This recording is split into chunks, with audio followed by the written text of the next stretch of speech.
The 5.2 billion shillings alleged scam has put the Health Ministry on the spot and accelerated calls for the resignation of all top ministry officials, among them Cabinet Secretary Dr. Mailu, his predecessor James Macharia, and Principal Secretary Dr. Nicholas Muraguri.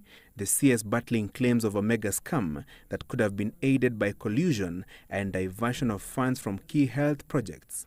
So far, I cannot tell you there is money which was lost, but I'm going to dig deeper. The 5.2 billion shillings alleged to have been siphoned is part of the supplementary budget allocated to the health docket in the 2015-2016 financial year. Internal Auditor Bernard Gishere, in his draft report that was leaked to the media, raised questions on how the funds were utilized and the tendering process.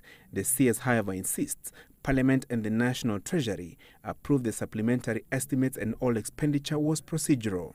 I cannot fathom this figure which is floated in the air about the amount of money which is under discussion. That is not correct.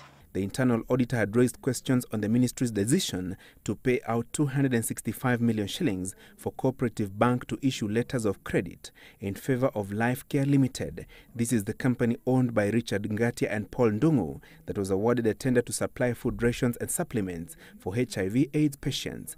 The CS seeing nothing wrong with the payment, arguing that it was a commitment to pay and facilitation for the imports. This payment was part of the 515 million shillings that was allocated and audit queries raised. The CS, however, explained that 240 million shillings was spent on local supplies for the food supplements, while the balance was to cater for imports. I will be appointing an independent auditor, one of those reputable organizations, to come and evaluate and tell us whether from a different perspective we are missing something. Then there is the procurement and supply of 100 mobile fully equipped clinics that were to be used in Mathare, Kibera and Korogosho as part of the slum upgrading project. The internal auditor in his report claimed the clinics were yet to be supplied, despite a payment of 800 million shillings to Estama Limited that was awarded the tender. The CS, however, confirmed that 100 mobile clinics were supplied and are stored in Mariakani, Mombasa. But why were the clinics lying idle in Mombasa almost a year after they were supplied? The clinics are okay, but we are also bringing water, electricity, and perhaps building a prefab for the workers who will be there in that clinic. The sites are almost ready. But it is the alleged diversion of 889 million shillings meant for free maternal services to procurement of medical items that seem to raise eyebrows. The CS, though admitting that 400 million shillings had been diverted, insisted that no county had been stabbed cash meant to facilitate free and secure deliveries. There is also the alleged over-expenditure of 1.08 billion shillings that the internal auditor flagged. Of course, in itself, an over-expenditure is not a crime.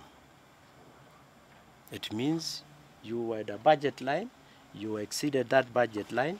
That is not a loss. It depends on what we are doing. Neither can it constitute a theft of public funds. The ministry also defended the award of tenders to companies owned by close members of President Uhuru Kenyatta's family and his allies amid perceptions of conflict of interest and bias. The CS has to face the Senate and the National Assembly this week as the Health Ministry audit questions persist. Francis Gashuri, Sunday Live.